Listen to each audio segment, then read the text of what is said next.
Hey, hey, hey. Time for another out-of-this-world story from our space. Life is good. It's not every day that we see people get what they deserve. Today on our space, we overhear a juicy conversation over a cup of diner coffee. Let's serve up justice. Wife cheated and abandoned me for a rich man. Came back after 5 years begging me to take her back. I, male 32, married my first wife, Olivia. Name changed. Female 32, at the age of 24. We were young when we fell in love. At the time, I thought that she was the perfect woman. But boy, was I wrong. One moment, I thought we were madly in love. But she didn't give it a second thought when she left me for a wealthy businessman. That's when I realized what she really wanted from me. I can't exactly remember the first time I noticed Olivia. We grew up in the same small town and attended the same high school. But we didn't hang out in the same friend group back then. She was one of the most beautiful girls at our school, and I was just some geeky kid. Never in my wildest dreams did I think I would ever have a shot with her. Fast forward to a few years later, I just returned to our small town after graduating from university. I was preparing to start a job at the veterinary clinic and had just moved into a new condo. Of course, it was a big change coming back to a quiet small town from a fast-paced university lifestyle in the city. But I was looking forward to reconnecting with some old friends and being close to my family again. A few nights after settling into my condo, I went out to a bar downtown to hang out with some old friends. I offered to buy everyone a round of drinks and headed up to the bar. As I got closer to the bar, I noticed that there was something very familiar about the bartender. It took me a moment to recognize who it was. But then it hit me. That beautiful girl I used to see in the hallway every day in high school was now a woman. "What's your poison, honey?" she asked me. Now, I can't lie about this next part. My heart was racing and I was feeling nervous. At this moment, I felt like a geeky teenager, all over again. I just stood there with a blank look on my face. It might have only been a few seconds, but it felt like a lifetime. I opened my mouth and the only thing that came out of it was an awkward, what? I felt like the biggest idiot on the planet. What was wrong with me? I had just spent the last 4 years living in the city, always going out and talking to women. Now, I was a nervous wreck. But there was something about Olivia that always made me nervous. "You went to Westbrook High, didn't you?" Olivia asked as she was pouring the drinks. At that moment, I was in complete shock. All these years, I thought I was invisible to her. As the night went on, I kept offering to buy rounds of drinks for the table. I was using any excuse to go up and chat with the bartender. I was meeting with my friends after many years, so none of us wanted that night to be over. Apart from my friends, I found another reason to not leave the bar that night. It was Olivia. I don't know if it was the alcohol or if Olivia was much more down-to-earth than I initially thought, but I was feeling a lot more comfortable approaching her as the night went on. Before closing, she asked for my phone and put her number in it. Over the next year, things went really well. The clinic I was working for extended its hours, and I was making really good money. I was approved for a mortgage and preparing to move into my first house. Olivia and I started dating after that night at the bar. On our first date, I knew she was the one I wanted to spend the rest of my life with. I proposed to her 5 months into the relationship, and she said yes. We got married within a year. My friends and family thought I was crazy moving so fast with the relationship, but I didn't care. The first few years of our marriage, it seemed like a dream. I made enough at the clinic to support us both. We weren't millionaires or anything, but it was enough to pay the bills and get by. Olivia had left her job at the bar once we got married. She told me she wanted to take some time off work and focus on her art. This seemed strange to me at first because she had never shown interest in painting, drawing, or anything of the sort. But I wanted to be a supportive husband. Olivia didn't get a stroke of luck with her art passion, but she was called by her ex-boss for part-time bartending work during peak season and major bookings. She was good at her job and loved it too, but she didn't want to do it full-time.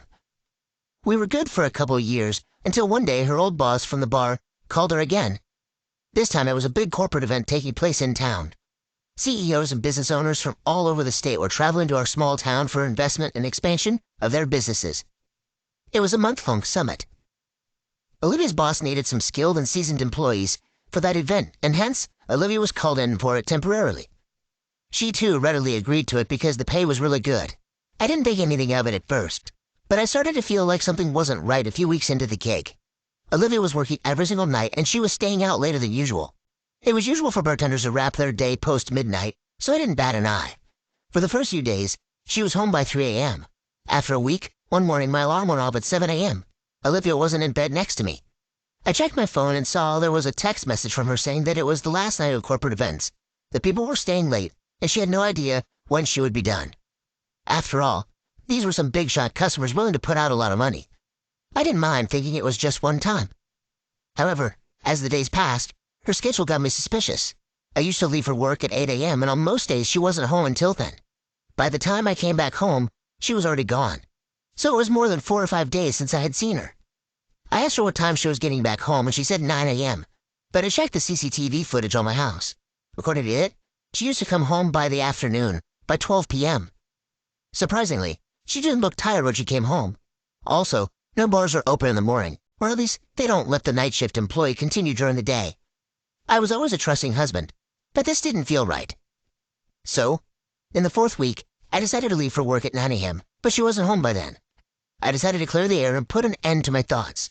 Hence, I went to the hotel where she was put up. It was a 5-star hotel where the business summit was happening, and Olivia's company got the contract of managing the bar and the bartending service for that event. On my way, I got her a berry smoothie, knowing they were her favorite, and a fresh croissant. I was going to drop it off for her at the bar. When I arrived, the bar was closed. The doors were locked, the lights were off, and the place was dead quiet. I went to the reception of that hotel asking about the bar. The receptionist gave me a look for asking about the bar at 10 a.m. in the morning. She told me that the bar closes at 1 a.m. sharp. I inquired that there was a business summit going on, and for that reason, if it was possible that the bar section of that hotel was running until morning. She got perplexed at my question and said that the bar closes at 1 a.m. sharp and cut me off. I sounded creepy to her, maybe. Before this moment, something in the back of my mind was telling me she had been lying. I just didn't want to believe it. I texted Olivia asking where she was. She said she was at the bar. I sent her a picture of me standing in front of the closed bar and asked her to come out wherever she was, so that we could talk this out. She said that she would reach home in an hour. I had something important at work, so I had to go to the office, but I was distracted most of the time. I texted Olivia not to leave the house until we had further conversation. I rushed home after wrapping up my work. As I reached home, Olivia's car was in the driveway. I somehow sensed that things were not going to be the same when I walked through that door, but I wasn't expecting the surprise that I got. When I stepped through our front door, I could tell something was different about our house. I was never one to pay attention to the little details. That was always Olivia's thing, but something was off. Olivia was sitting at our kitchen table. She looked stiff and uncomfortable. The look of someone who had news she didn't want to share. That's when I noticed 3 packed suitcases behind her. She wasn't saying anything at first, which made me very uncomfortable. I don't know if she couldn't figure out the words to say or if she was just waiting for me to say something first. Every second felt like an hour as I asked her about the packed suitcases. That's when she started crying. She tried to tell me that she got an opportunity she couldn't pass on and was leaving to chase her dream. Her voice was trembling and she couldn't make eye contact with me. That told me everything she was saying was a lie. I could feel my blood boiling the more she lied. I'm usually mild-tempered, but something about the person I trusted the most lying to me set me off. Out of frustration, I slammed my hand on the table and yelled at her to speak the truth. During our 2-year marriage, this was the only time I had ever raised my voice to Olivia, but being lied to can bring out the worst in a person. That's when she came out with the truth. I almost wish I had never had to ask to hear it, because I can still remember the pain to this day. My wife was leaving me for one of the businessmen she met at the bar, some millionaire that lived upstate. It is 5 years since then. Of course, it was a tough period for me, but the details of that are not relevant. I sold the house we were living in and moved into a nicer neighborhood. I'm now married to a beautiful and ambitious woman named Kara, and we're expecting a baby. Life is good, so why talk about the ex? For the past few years, Olivia has been nothing but a distant memory. But a few days back, I got a text from her that she was back in town and wants to meet. I ignored her messages, but she pinged me nonstop, saying that it was something urgent. Here's the thing. I don't want her back in my life, but I'm also wondering what this urgent thing is that she wants to talk about. What should I do?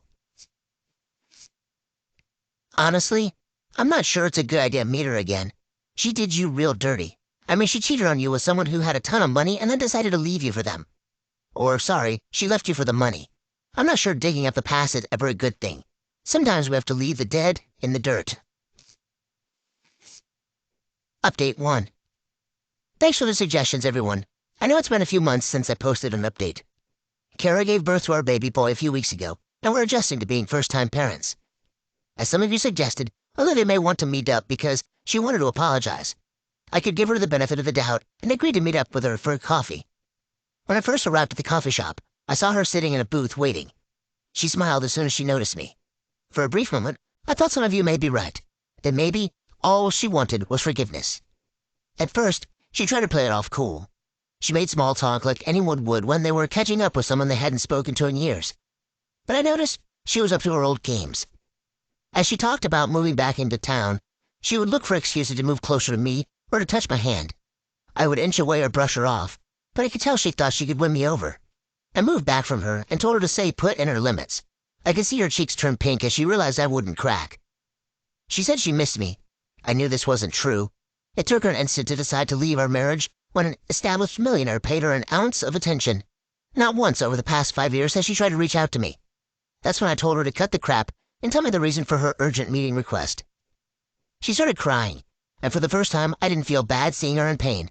This was just a sliver of the emotional pain she caused me when she left. She said that she knew that she betrayed me, and I hate her, but I was the only person I can turn to. She was right, I did hate her. But I still cared for her as a person, as weird as that sounds. A part of me did not want to know what her deal was and why it involved me. I asked her what did she want from me. She asked me to lend her some money, $5,000 to be exact. You see, her millionaire boyfriend never put a ring on her finger. When he started hooking up with his hot new assistant, he gave Olivia the boot. Now, she doesn't have a dime to her name. It seems like karma caught up with her, after all. I don't know why I was so surprised that this was the reason she asked to meet up. When we were together, I was too blinded by love. But once she left, I realized what purpose I served her. You see, she never actually noticed me when we were kids. But that night at the bar, she overheard my friends and me catching up. She heard all about the good job I was starting in my new condo. Hell, after a few beers, I probably even let it slip how much money I was making. She only saw dollar signs in a man simple enough to fall for charm. Of course, I retrospect all these only after she left.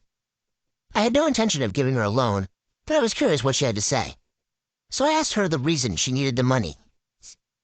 She filled me in on all the details of where her life was now. When her relationship ended, she came back, hoping to stay with her parents until she figured things out. Obviously, she hadn't been in touch with her parents all these years, so she didn't know that they sold their house and moved into a one-bedroom beachside apartment. Olivia told me that she needed the money to restart her life, rent an apartment, etc. She also wanted some money to cover expenses while working on a painting that she hoped to sell to a trendy gallery in the city. Of course, I asked her if the gallery had agreed to commission her. She mentioned wanting to focus on art during our marriage, but during the whole 2 years she never created a single painting or anything. To be fair, I didn't know if she could paint or not. I have never seen a piece of her work. Olivia admitted that she hadn't spoken to anyone from the gallery. She was planning on creating a piece that she could sell to them. This was typical for Olivia, thinking that she could just walk into a place and immediately impress them just because she existed. Immediately, I denied her. I wasn't rude about it. I didn't say any of the cruel thoughts that were invading my head. Instead, I told her the truth that I had just had a kid and I was paying off a mortgage. I didn't have that kind of money to spare right now. She bargained for $3,000, but I didn't give in. She began to explain how she was worried about having nowhere to stay. The bar she used to work at was under new management and didn't need any help. Whatever she was trying to sell, I wasn't buying it. If she wanted to explore herself, she could do it with her own money. I told her that I supported her during our marriage, but she'd decided to explore her way into a millionaire's bed. I'll never forget how her expression changed in an instant. She went from an innocent damsel in distress to a cold-hearted villain. This is when she told me, "You owe me, actually. I didn't come for anything during the divorce. I should have gotten alimony or at least half of the money you got from selling the house, but I let you off easy. That can change, though." That was enough for me. I might have thrown a few curse words her way. Who wouldn't? But that was the last time I would give her the benefit of the doubt. When I got home, I blocked her on all social media apps. The thing is, I'm worried about what she will do next. Can she come after me for money after all these years? Should I talk to a lawyer? I don't know, guys. Any suggestions would be helpful. Thanks. I think you're totally good. She can't come at you for anything, OP. I can't believe she had the guts to come to you for money. That's delusional behavior.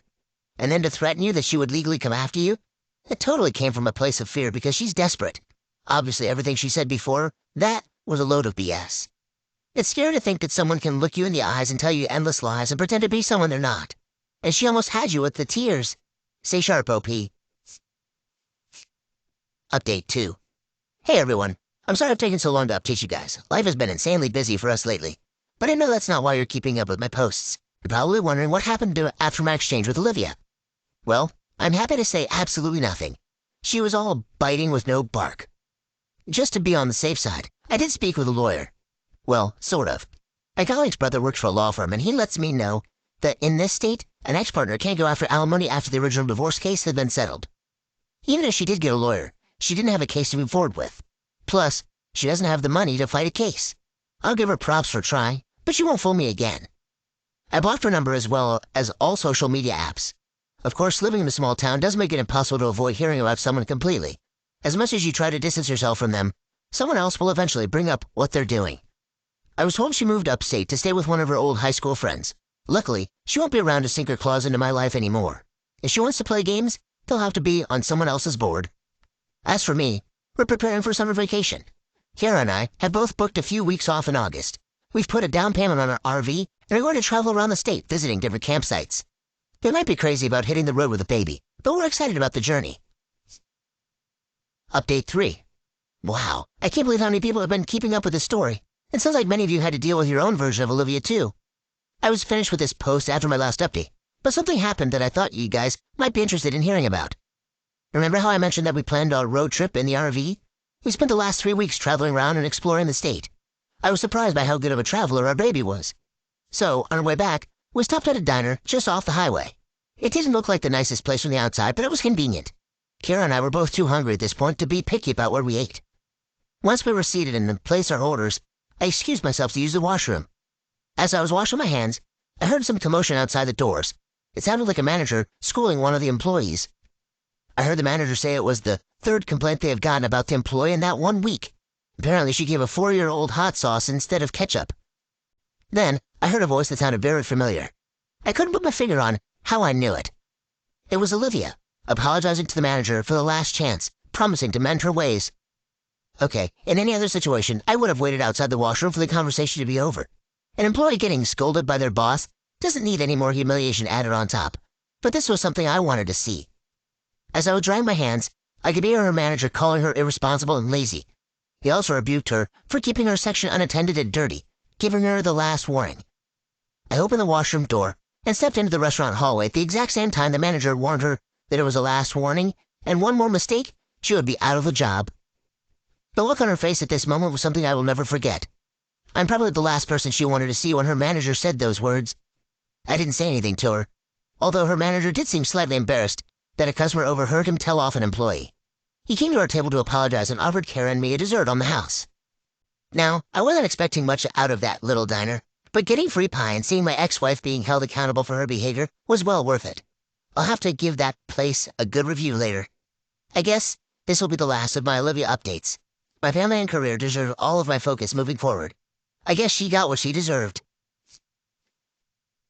Ah, right where she belongs. That's extremely satisfying. Now she actually has to work for something in her life. What do you make of this? Do you have your own little Olivia story? Share it with us in the comments below. Thank you for joining us today on Our Space. Be sure to like and subscribe and hit that notification bell so you don't miss out on our next video. Tune in next time.